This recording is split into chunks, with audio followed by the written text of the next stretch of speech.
Menjelang Rapat Kerja Nasional 1 Partai Nasdem tahun 2022 yang akan dilaksanakan pada 15-17 Juni 2022 mendatang, bidang kebijakan publik dan isu strategis DPP Partai Nasdem kini tengah mengadakan diskusi pra-rakernas.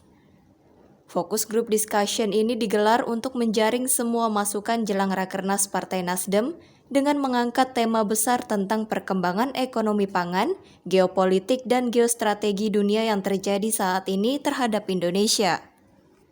Dalam FGD tersebut turut juga menghadiri beberapa tokoh yang memiliki kompetensi di bidang ekonomi dan pangan.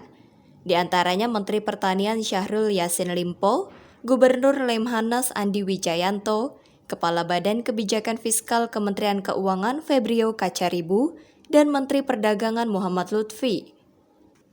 FGD yang menyoroti perkembangan ekonomi pangan dan geopolitik dunia ini berlangsung menarik di mana para narsum memaparkan bagaimana pentingnya menghadapi peluang dan tantangan yang dihadapi dunia, terutama Indonesia pada hari ini hingga masa depan. Dalam rangka persiapan Rapat Kerja Nasional Partai Nasdem pada tanggal 15-17 Juni yang akan datang.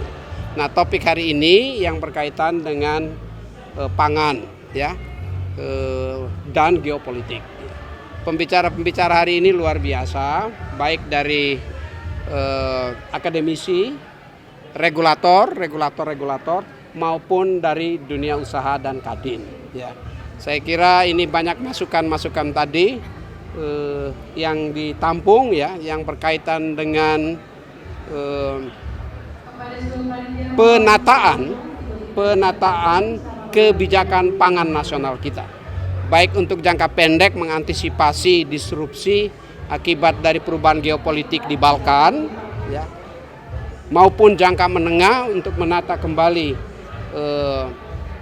pangan nasional, dan secara khusus, ya, untuk jangka panjang bagaimana kita melakukan perubahan kebijakan pangan nasional agar dependensi komoditas pangan terhadap komoditi pangan yang diproduksi di negara 4 musim bisa secara perlahan substitusi dilakukan di dalam negeri. Indonesia adalah negara 2 musim. Ya, jadi kita perlu untuk mencari komoditas pangan yang bisa dihasilkan di Indonesia atau di negara 2 musim.